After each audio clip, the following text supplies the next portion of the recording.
ಈ ಸಮಾರಂಭದಲ್ಲಿ ಉಪಸ್ಥಿತಿರ್ತಕ್ಕಂಥ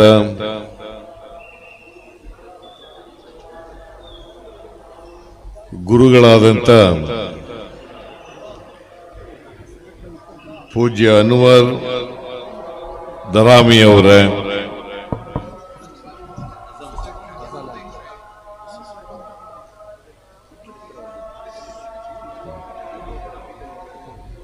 ಇಲ್ಲ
ಗುರುಗಳಾದಂಥ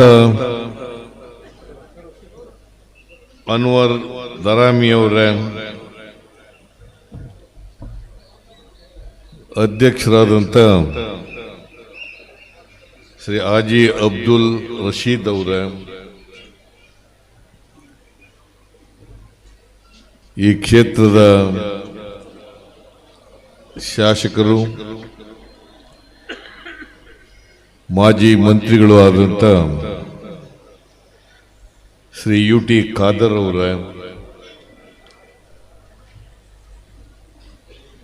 ಇನ್ನೊಬ್ಬ ಮಾಜಿ ಮಂತ್ರಿಗಳಾದಂಥ ಶ್ರೀ ರಮನಾಥ್ ರೈ ಅವರ, ಮಾಜಿ ಶಾಸಕರುಗಳಾದಂಥ ಶ್ರೀ JR ಲೋಬೋ ಅವರ, ಮೊಯಿನ್ ಬಾವಾ ಅವರ, ವೇದಿಕೆ ಮೇಲಿರ್ತಕ್ಕಂಥ ಎಲ್ಲ ಆಹ್ವಾನಿತ ಗಣ್ಯರೇ, ಇಲ್ಲಿ ನೆರೆದಿರ್ತಕ್ಕಂಥ ಎಲ್ಲ ಆತ್ಮೀಯ ಅಣ್ಣ ತಮ್ಮಂದಿರ, ಅಕ್ಕ ತಂಗಿಯರೇ, ಸುದ್ದಿ ಮಾಧ್ಯಮದ ಎಲ್ಲ ಸ್ನೇಹಿತರೆ,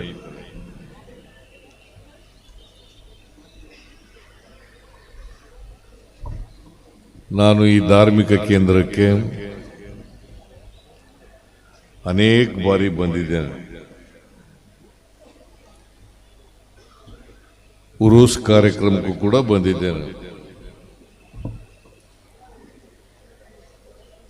ಬೇರೆ ಸಂದರ್ಭದಲ್ಲೂ ಕೂಡ ಬಂದಿದ್ದೇನೆ.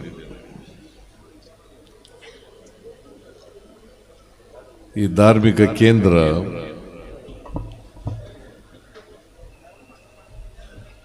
ಒಂದು ಯಾತ್ರಾ ಸ್ಥಳ ಇದ್ದಾಗಿದೆ. ಈ ಕ್ಷೇತ್ರಕ್ಕೆ ಎಲ್ಲ ಧರ್ಮದವರು ಕೂಡ ಎಲ್ಲ ಜಾತಿಯವರು ಕೂಡ ಬರ್ತಾರೆ. ದೇವರ ದೃಷ್ಟಿಯಲ್ಲಿ ಮನುಷ್ಯರೆಲ್ಲರೂ ಕೂಡ ದೇವರ ಮಕ್ಕಳು.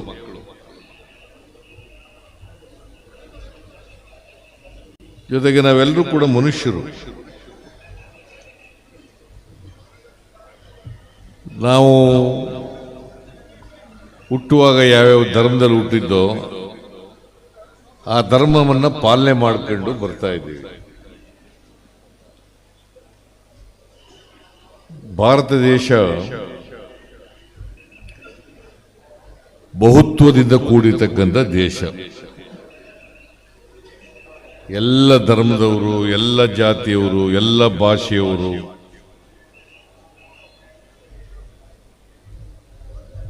ಒಟ್ಟಿಗೆ ಬಾಳ್ತಕ್ಕಂಥ ದೇಶ. ನಾವೆಲ್ಲ ಭಾರತೀಯರು, ಭಾರತ ಮಾತೆಯ ಮಕ್ಕಳು. ನಾನು ಮೊದಲು ಭಾರತೀಯ, ಆಮೇಲೆ ಹಿಂದೂ, ಆಮೇಲೆ ಮುಸ್ಲಿಂ ಆಗೋದು, ಆಮೇಲೆ ಕ್ರಿಶ್ಚಿಯನ್, ಆಮೇಲೆ ಸಿಖ್, ಆಮೇಲೆ ಬೌದ್ಧ, ಆಮೇಲೆ ಜೈನ್, ಆಮೇಲೆ ಸಿಖ್. ಅದರಿಂದ ನಾನು ಭಾರತೀಯ ಅಂತಕ್ಕಂಥದ್ದು, ನಾವು ಭಾರತ ಮಾತೆಯ ಮಕ್ಕಳು ಅಂತಕ್ಕಂಥದ್ದು ಪ್ರತಿಯೊಂದು ಧರ್ಮದವರು ಕೂಡ ಅರ್ಥ ಮಾಡ್ಕೋಬೇಕಾಗ್ತದೆ. ಧರ್ಮದ ಹೆಸರಿನಲ್ಲಿ, ಜಾತಿ ಹೆಸರಿನಲ್ಲಿ ಜನರನ್ನು ಒಡಿತಕ್ಕಂಥದ್ದು, ಜನರ ಮನಸ್ಸುಗಳನ್ನು ಒಡಿತಕ್ಕಂಥ ಕೆಲಸ ಇದೆಯಲ್ಲ, ಅದು ಅಮಾನವೀಯವಾದಂಥ ಕೃತ್ಯ ಅಂತೇಳಿ ತಿಳ್ಕೋಬೇಕಾಗ್ತದೆ. ಅದಕ್ಕೆ ಬಾಬಾ ಸಾಹೇಬ್ ಅಂಬೇಡ್ಕರ್ ಅವರು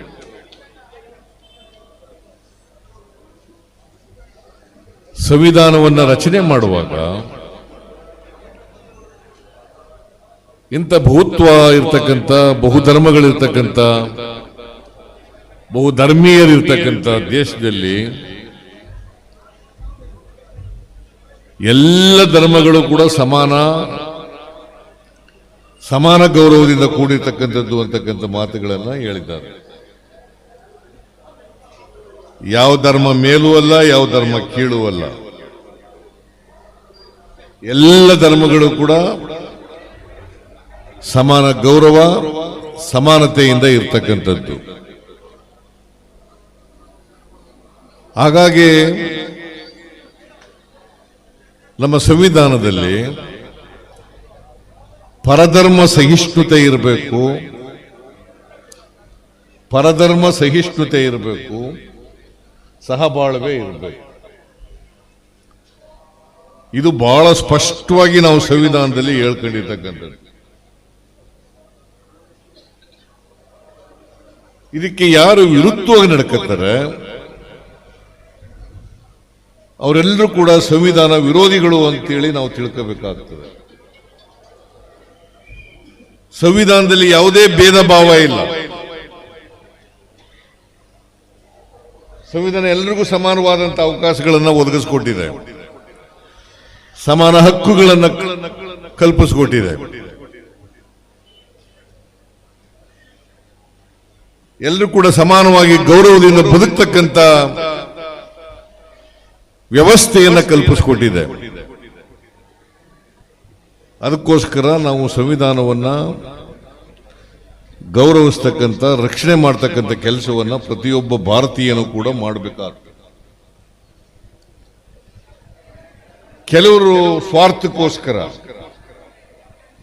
ರಾಜಕೀಯ ಲಾಭಕ್ಕೋಸ್ಕರ ಸಮಾಜವನ್ನು ಒಡಿತಕ್ಕಂಥ, ಧರ್ಮದ ಹೆಸರಿನಲ್ಲಿ, ಜಾತಿ ಹೆಸರಿನಲ್ಲಿ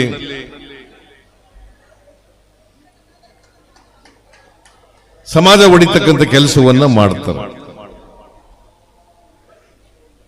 ಅದನ್ನು ನಾವು ತೀವ್ರವಾಗಿ ಖಂಡಿಸ್ತಕ್ಕಂಥ ಕೆಲಸವನ್ನ ಮಾಡಬೇಕು.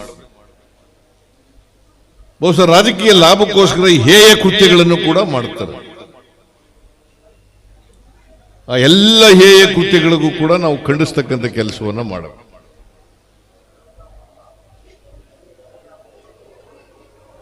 ಪರಸ್ಪರ ದ್ವೇಷಿಸ್ತಕ್ಕಂಥದ್ದು ಇದೆಯಲ್ಲ, ಅದು ಮಾನವ ಸಮಾಜದ ಲಕ್ಷಣ ಅಲ್ಲ, ಮನುಷ್ಯತ್ವ ಅಲ್ಲ. ಪ್ರತಿಯೊಬ್ಬರು ಕೂಡ ಯಾವುದೇ ಧರ್ಮಕ್ಕೆ ಸೇರಿರಲಿ, ಪ್ರೀತಿ ವಿಶ್ವಾಸದಿಂದ ಪರಸ್ಪರ ಗೌರವದಿಂದ ಬದುಕಬೇಕು ಅಂತಕ್ಕಂಥದ್ದೇ ಎಲ್ಲ ಧರ್ಮಗಳ ಸಾರ. ಅದು ಕ್ರೈಸ್ತ ಧರ್ಮ ಇರಲಿ, ಸಿಖ್ ಧರ್ಮ ಇರಲಿ, ಹಿಂದೂ ಧರ್ಮ ಇರಲಿ,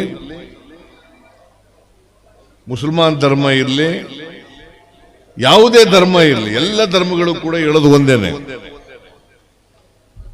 ಎಲ್ಲರೂ ಮಾನವೀಯತೆಯಿಂದ ಬಾಳಬೇಕು, ಮನುಷ್ಯರಾಗಿ ಬಾಳಬೇಕು ಅಂತಕ್ಕಂಥದನ್ನ ನಾವು ಮೊದಲು ತಿಳ್ಕೋಬೇಕಾಗ್ತದೆ. ಪ್ರತಿಯೊಬ್ಬರು ಕೂಡ ತಿಳ್ಕೋಬೇಕಾಗ್ತದೆ. ಈಗ ನಾವು ಒಂದು ಉದಾಹರಣೆ ಹೇಳ್ತೇವೆ. ನಾವು ಚೆನ್ನಾಗಿರುವಾಗ, ಬದುಕಿರುವಾಗ ಆ ಧರ್ಮದವನು, ಈ ಧರ್ಮದವನು, ಈ ಜಾತಿಯವನು ಅಂತೆಲ್ಲ ಹೇಳ್ತೇವೆ.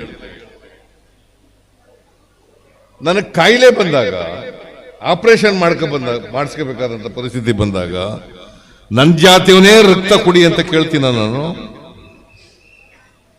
ಹಿಂದೂ ರಕ್ತ ಆದರೂ ಆಗ್ಬೋದು, ಮುಸಲ್ಮಾನ್ ರಕ್ತ ಆದರೂ ಆಗ್ಬೋದು, ಕ್ರಿಶ್ಚಿಯನ್ ಧರ್ಮ ರಕ್ತ ಆಗ್ಬೋದು, ದಲಿತರ ರಕ್ತ ಆಗ್ಬೋದು, ಬದುಕದ ಸಾಕಪ್ಪ. ಸ್ವಾರ್ಥ. ಅದಕ್ಕೋಸ್ಕರ ಯಾರ ರಕ್ತನಾದ್ರೂ ಕೂಡ ತಗೊಳ್ತೀನಿ. ಬ್ಲಡ್ ಬ್ಯಾಂಕ್ ನಲ್ಲಿ ಇದ್ದಿದ್ದ ಜಾತಿ ಅಂತ ಬರೆದಿರ್ತಾರ, ರಕ್ತ ತಗೊಳ್ಳುವಾಗ ಇಂಥವನ್ ರಕ್ತ ಅಂತ ಬರೆದಿರ್ತಾರ. ಸ್ವಾರ್ಥಕ್ಕೋಸ್ಕರ ಬದುಕಲಿಕ್ಕೋಸ್ಕರವಾಗಿ ಯಾರ ರಕ್ತನಾದ್ರೂ ತಗೊಂಡು ಬದುಕ್ತೀನಿ. ಬದುಕಿದ ಮೇಲೆ ನೀನು ಆ ಧರ್ಮದವನು, ಈ ಧರ್ಮದವನು ಅಂತ ಮಾಡ್ತಿದ್ವಲ್ಲ, ಇದಕ್ಕಿಂತ ಅಮಾನವೀಯವಾದದ್ದು ಬೇರೆ ಯಾವುದೂ ಇಲ್ಲ ಅಂತಕ್ಕಂಥದ್ದು ತಿಳ್ಕೋಬೇಕಾಗ್ತದೆ.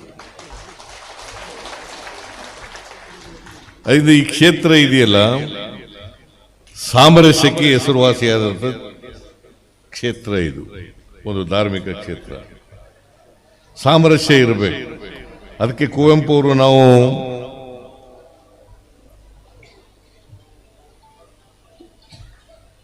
ರಾಜ್ಯ ಗೀತೆ ಆಡ್ತೀವಿ. ನಾವು ಏನಂತ ಆಡ್ತೀವಿ? ಸರ್ವ ಜನಾಂಗದ ಶಾಂತಿಯ ತೋಟ. ಈ ಸಮಾಜ ಇದೆಯಲ್ಲ, ಸರ್ವ ಜನಾಂಗದ ಶಾಂತಿಯ ತೋಟ, ರಸಿಕರ ಕಣ್ಗಳ ಸೆಳೆಯುವ ನೋಟ, ಹಿಂದೂ ಕ್ರೈಸ್ತ ಮುಸಲ್ಮಾನ ಪಾರಸಿಕ ಜೈನರ ಉದ್ಯಾನ. ಇದು ಪ್ರತಿಯೊಬ್ಬರು ಕೂಡ ಅರ್ಥ ಮಾಡ್ಕೋಬೇಕು. ಸರ್ವ ಜನಾಂಗದ ಶಾಂತಿಯ ತೋಟ, ಸರ್ವ ಜನಾಂಗದ ಶಾಂತಿಯ ತೋಟ,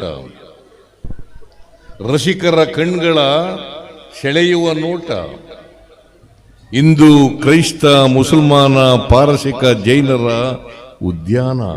ಇದು ಸಮಾಜ. ಅಂತ ಕ್ಷೇತ್ರ, ಅಂತ ಸಂದೇಶವನ್ನ ಜನರಿಗೆ ಕೊಡ್ತಕ್ಕಂಥ ಕ್ಷೇತ್ರವೇ ಮದನಿ ದರ್ಗಾ ಕ್ಷೇತ್ರ ಅಂತಕ್ಕಂಥದ್ದನ್ನ ತಿಳ್ಕೋಬೇಕಾಗ್ತದೆ. ಇಲ್ಲಿಂದ ನಾವು ಸ್ಫೂರ್ತಿಯನ್ನು ಪಡ್ಕೋಬೇಕು. ಈ ಸಂದೇಶವನ್ನ ಒತ್ತು ಹೋಗ್ಬೇಕಾಗ್ತದೆ. ಅದಕ್ಕೋಸ್ಕರವಾಗಿ 5 ವರ್ಷಕ್ಕೊಮ್ಮೆ ಉರುಸನ್ನ ಮಾಡಿ ಎಲ್ಲ ಧರ್ಮದವರನ್ನ, ಎಲ್ಲ ಜಾತಿಯವರನ್ನ ಕರೆದು ಅವ್ರಿಗೆ ಮೂಲಕ ಮನುಕುಲದ ಸಂದೇಶವನ್ನ ಸಾರ್ತಕ್ಕಂಥ ಕೆಲಸವನ್ನ ಮಾಡಿಸ್ತಕ್ಕಂಥದ್ದು. ನಾವೆಲ್ಲರೂ ಕೂಡ ಮನುಷ್ಯರಾಗೋಣ ಅಷ್ಟೇ. ನಾನು ಪಾಪ ಯಾರು ರಾಕ್ಷಸರ ಹತ್ರ ನಡ್ಕೋತಾರೆ ಅವ್ರಿಗೂ ಕೂಡ ಹೇಳ್ತೀನಿ, ಮನುಷ್ಯರಾಗ್ರಪ್ಪ. ಮೊದಲು ಮನುಷ್ಯರಾಗಿ ನೀವು ಭಾವನಾತ್ಮಕ ಅಂತ ವಿಚಾರಗಳ ಮೇಲೆ ಜನರನ್ನು ಒಡಿಬೇಡಿ, ಧರ್ಮದ ಹೆಸರಿನಲ್ಲಿ ಒಡಿಬೇಡಿ. ನಾವು ಜೋಡಿಸ್ತಕ್ಕಂಥ ಕೆಲಸ ಮಾಡಬೇಕು ಹೊರತು ಹೊಡಿತಕ್ಕಂಥ ಕೆಲಸ ಮಾಡಬಾರ್ದು. ಯಾವ ಧರ್ಮರು ಹೇಳಿದೆಯಾ ಹೊಡಿರಿ ಅಂತ? ಎಲ್ಲ ಧರ್ಮಗಳು ಕೂಡ ಜೋಡಿಸಿ ಅಂತ ಹೇಳ್ತವೆ ಸಮಾಜವನ್ನ, ಮನುಷ್ಯರನ್ನ ಜೋಡಿಸಿ ಅಂತ ಹೇಳ್ತವೆ ಹೊರತು ಹೊಡಿರಿ ಅಂತೇಳಿ ಯಾವುದು ಕೂಡ ಹೇಳೋದಿಲ್ಲ. ಅಂತ ಒಂದು ಧಾರ್ಮಿಕ ಕ್ಷೇತ್ರಕ್ಕೆ ನನಗೆ ಈ ಉರ್ಸ್ ಕಾರ್ಯಕ್ರಮಕ್ಕೆ ರಶೀದ್ ಅಧ್ಯಕ್ಷರು ಬಂದಿದ್ರು ಕರೆಯಕ್ಕೆ, ನನಗೆ ನೀವು ಬರಲೇಬೇಕು ಅಂತ ಹೇಳಿ. ನಾನು ಮುಖ್ಯಮಂತ್ರಿ ಆಗಿರುವಾಗ ಯಾವುದೇ ಧರ್ಮ ಜಾತಿಗಳನ್ನ ಭೇದ ಭಾವದಿಂದ ನೋಡ್ತಕ್ಕಂಥ ಕೆಲಸ ಮಾಡ್ತಾ ಇರಲಿಲ್ಲ. ನಾನು ಇದಕ್ಕೆ 1 ಕೋಟಿ ರೂಪಾಯಿ ಕೊಟ್ಟಿದ್ದೆ. ಅದು ಹೇಳ್ತಾ ಇದ್ರು ರಶೀದ್ ಅವರು, ನಾವು ಅನೇಕ ಸಾರಿ ಹೋದ್ರೂ ಕೂಡ ಭೇಟಿನೂ ಮಾಡೋಕ್ಕಾಗಲಿಲ್ಲ, ಆ ದುಡ್ಡು ತಗೊಳಕ್ಕಾಗಲಿಲ್ಲ ಅಂತೇಳಿ. ನಿಮ್ಮೆಲ್ಲರ ಆಶೀರ್ವಾದದಿಂದ ಮತ್ತೆ ನಾವು ಅಧಿಕಾರಕ್ಕೆ ಬರ್ತೀವಿ. ಈ ಕ್ಷೇತ್ರಕ್ಕೆ, ಈ ರಾಜ್ಯದಲ್ಲಿ ನಾವೇ ಬರಬೇಕು. ಕಾಂಗ್ರೆಸ್ ಪಕ್ಷ ಮಾತ್ರ ನಮ್ಮ ಸಂವಿಧಾನ ಇದೆಯಲ್ಲ, ಅದರ ಧ್ಯೇಯೋದ್ದೇಶಗಳಿದ್ದವಲ್ಲ, ಅದರಂತೆ ನಡ್ಕೊಳ್ತಕ್ಕಂಥ ಪಕ್ಷ, ರಾಜ್ಯಾಂಗಕ್ಕೆ ಗೌರವವನ್ನು ಕೊಡ್ತಕ್ಕಂಥ ಪಕ್ಷ ಕಾಂಗ್ರೆಸ್ ಪಕ್ಷ ಮಾತ್ರ. ಭಾರತೀಯ ಜನತಾ ಪಕ್ಷ ಆಗಲಿ ಬೇರೆ ಪಕ್ಷಗಳಾಗಲಿ ಅವ್ಯಾವು ಕೂಡ ರಾಜ್ಯಾಂಗದ ಬಗ್ಗೆ ಗೌರವ ಇಲ್ಲ. ಈಗ ನೋಡಿ, ನೀವು ಭಾರತೀಯ ಜನತಾ ಪಕ್ಷದ ಅನೇಕ ಜನ ಮಂತ್ರಿಗಳಾಗಿದ್ದಂಥವ್ರು ನಾವು ಅಧಿಕಾರಕ್ಕೆ ಬಂದಿರೋದೇ ಸಂವಿಧಾನ ಬದಲಾವಣೆ ಮಾಡಲಿಕ್ಕೋಸ್ಕರ. ಯಾಕಂತಂದ್ರೆ ನಮ್ಮ ಸಂವಿಧಾನ ಎಲ್ಲ ಧರ್ಮದವ್ರಿಗೂ ಕೂಡ ಸಮಾನ ಗೌರವವನ್ನು ಕೊಡ್ತದೆ, ಸಮಾನ ಅವಕಾಶಗಳನ್ನು ಕೊಡ್ತದೆ, ಸಮಾನ ಕಾನೂನು ಹಕ್ಕುಗಳನ್ನು ಕೊಡ್ತದೆ. Every citizen is equal before the law and equal protection of the law. That is the constitution. So ಇದರಲ್ಲಿ ನಂಬಿಕೆ ಇಟ್ಕೊಂಡಿರ್ತಕ್ಕಂಥದ್ದು ಕಾಂಗ್ರೆಸ್ ಪಕ್ಷ. ಅದರಿಂದ ನೀವೆಲ್ಲರಲ್ಲೂ ನಾನು ಪ್ರಾರ್ಥನೆ ಮಾಡ್ತೇನೆ, ನೀವೆಲ್ಲರೂ ಕೂಡ ದುವಾ ಮಾಡಬೇಕು, ಪ್ರಾರ್ಥನೆ ಮಾಡಬೇಕು, ಮತ್ತೆ ಕಾಂಗ್ರೆಸ್ ಪಕ್ಷ ಅಧಿಕಾರಕ್ಕೆ ಬರಬೇಕು. ಈ ರಾಜ್ಯ ಸಮೃದ್ಧಿ ಆಗಬೇಕಾದ್ರೆ ಎಲ್ಲ ಜನರು ಕೂಡ ಅಣ್ಣ ತಮ್ಮದಿರಂತೆ ಗೌರವ, ಪರಸ್ಪರ ಗೌರವದಿಂದ ಬದುಕತಕ್ಕಂಥ ವ್ಯವಸ್ಥೆ ಆಗಬೇಕಾದ್ರೆ ಎಲ್ಲರೂ ಸಮಾನವಾಗಿ ಕಾಣ್ತಕ್ಕಂಥ ಕಾಂಗ್ರೆಸ್ ಪಕ್ಷ ಮತ್ತೆ ಅಧಿಕಾರಕ್ಕೆ ಬರಬೇಕು ಅಂತಕ್ಕಂಥ ದುವಾ ನೀವು ಪ್ರಾರ್ಥನೆಯನ್ನ ಮಾಡಬೇಕು. ನಾನು ಕೂಡ ಪ್ರಾರ್ಥನೆಯನ್ನ ಮಾಡ್ತೀನಿ. ನಮ್ಮ ಸರ್ಕಾರ ಬಂದ ಮೇಲೆ ಮತ್ತೆ ಬರ್ತೀನಿ. ನಾನು ಅಧ್ಯಕ್ಷರು ಹೇಳಿದ್ದಾರೆ ಬರಬೇಕು ಅಂತ, ನಾನು ಮತ್ತೆ ಬರ್ತೀನಿ.